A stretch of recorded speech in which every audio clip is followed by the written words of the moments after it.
यहाँ पे हमारा माइक खराब हो गया और पब्लिक मीटिंग करना मुश्किल है। जी बिल्कुल ठीक बात है। तो मैंने सोचा कि हम थोड़ा यूपी के बारे में बातचीत कर लें और आप अपना पर्सपेक्टिव हमें बताइए, हम आपको अपना पर्सपेक्टिव बताते हैं, थोड़ी डिस्कशन करते हैं। और ठीक बात है, ठीक बात है। मैं समझता हूँ कि जब माइक खराब हो गया हम दोनों बात करेंगे, वो रिकॉर्ड होकर के जाएगी तो लोग बेहतर और अच्छा समझेंगे और अच्छा रिजल्ट आएगा। और क्योंकि सोशल मीडिया से वेल कनेक्टेड है तो सब लोगों को जानकारी मिल जाएगी कि हम और आप क्या बोल रहे हैं। यूपी जो 80 सीटें दे रहा है, इसमें 79 सीटें समाजवादी पार्टी, कांग्रेस, इंडिया गठबंधन जीत रहा है। एक जो क्यूटो है उसमें हम और आप लड़ाई में हैं। और इस बार क्यूटो नाम कैसे जापान वाला ही है? ये क्यूटो क्योंकि जो प्रधान सांसद हैं उन्हें सपना दिखाया था काशी के लोगों को कि दुनिया की सबसे बेहतर सिटी बनेगी क्यूटो। तो क्यूटो बनी नहीं बनी काशी के लोग ये तय करेंगे और फिर वोट डालेंगे। तो इस बार मन मर्जी नहीं चलनी है, मन की बात नहीं चलेगी, हमारे आपकी बात और 140 करोड़ लोगों की बात और संविधान की बात होगी। और आपने देखा, हम सब ने देखा कि यूपी को नरेंद्र मोदी जी ने बेरोजगारी का सेंटर बना दिया और इतनी बेरोजगारी की है। ये जितने बच्चे दिखाई दे रहे हैं ये वो लोग हैं, दिखाओ जो अग्निवीर या पेपरली जिसकी वजह से उन्हें नौकरी नहीं मिली है और ये सब रोजगार नौकरी चाहते हैं। बीजेपी ने जो झूठे सपने दिखाए थे इन्वेस्टमेंट मीट के, जो झूठा सपना दिखाया था डिफेंस एक्सपो का, जो सपने बेचे थे G20 में, लेकिन इन नौजवानों को न नौकरी मिली न रोजगार मिला, आज ये खाली हाथ हैं।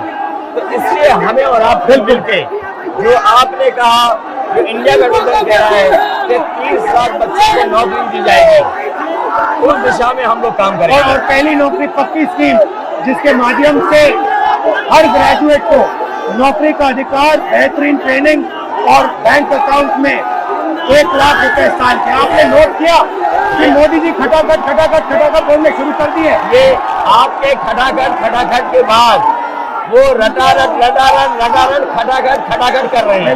अच्छा आप एक बात बताइए, मुझे क्यूरियोसिटी है, थोड़ा आप अपने पापा के बारे में मुझे बताइए जी। मुलायम सिंह यादव जी के बारे में बताइए, आपने उनसे क्या सीखा? नेताजी और उनके साथ के लोग बिल्कुल जमीनी राजनीति करते रहे। हालांकि नेताजी कुश्ती, पहलवान और गांव के थे। करते हो कुश्ती? नहीं, मैं कुश्ती नहीं कर पाया जीवन में, क्योंकि मैं मिलिट्री स्कूल में चला गया तो कुश्ती नहीं कर पाया। लेकिन नेताजी इसीलिए धरती पुत्र बोले गए कि वो जमीन की बात को समझते थे। धरती पर जो लोग हैं उनकी क्या भावना है उसको लेकर के वो आगे बढ़ाना चाहते थे। और आपका इस क्षेत्र से और इस शहर से आज का लगाव नहीं है, न जाने कितने सालों पुराना लगाव है। जो इमोशनल कनेक्ट आपका इस शहर और शहर से है वो शायद और किसी राजनीतिक परिवार का नहीं होगा।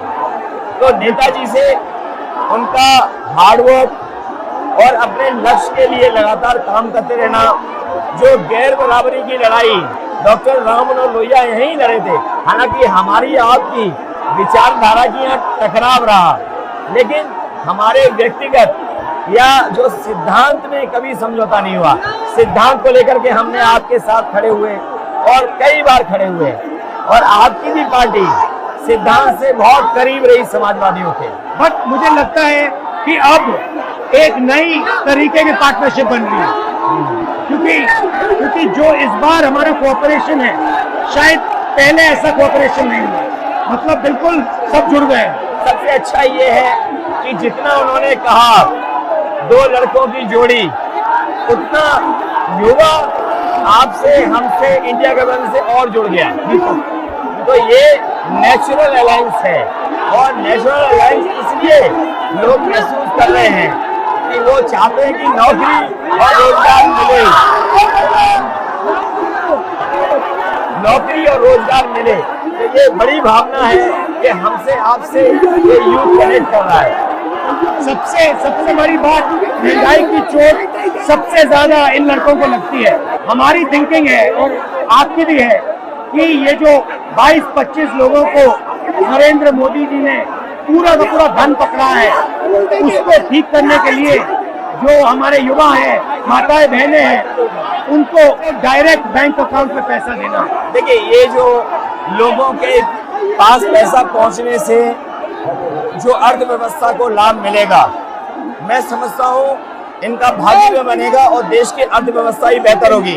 ये जरूरी स्कीम है कि इनके अकाउंट में पैसा पहुंचे, जिससे थोड़ा बहुत जीवन स्तर इनका भी अच्छा हो। नरेंद्र मोदी जी डिबेट से क्यों डरते हैं?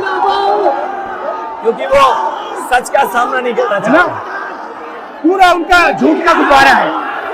वो बीजेपी और बीजेपी के लोग मन मर्जी से चलते हैं, अपनी मर्जी से चलते हैं, और उनको लगता है कि डिस्कशन की कोई जरूरत नहीं है, क्योंकि वो सब कुछ जानते हैं। डेमोक्रेसी में जितना डिस्कशन होगा, जितने विचार एक दूसरे को हम सुनेंगे और एक दूसरे पे भरोसा करेंगे, उतना हमारा लोकतंत्र मजबूत होगा। ये बीजेपी के लोगों ने न केवल हमारी जान को खतरा पैदा किया है, बल्कि लोकतंत्र को भी और संविधान को भी खतरा पैदा कर रहे हैं। और इसका नतीजा दिख रहा है कि चाइना हमारी जमीन के अंदर आ गया, ये बेरोजगारी बढ़ती जा रही है, जो प्रोडक्शन होता है वो नहीं हो रहा है, और पूरा का पूरा एक्सटॉर्शन, ईडी, सीबीआई, ये लोग मतलब एक्सटॉर्ट कर रहे हैं। कई बार सुनने को मिल रहा है और सरकार स्वीकार नहीं कर रही है, लद्दाख की हमारी सीमाएं सुरक्षित हो गई, और अरुणाचल के आसपास या सीमा जो चीन से छू रही है वो बहुत असुरक्षित है। तो चीन से जहां हमारा सीमाओं का खतरा है,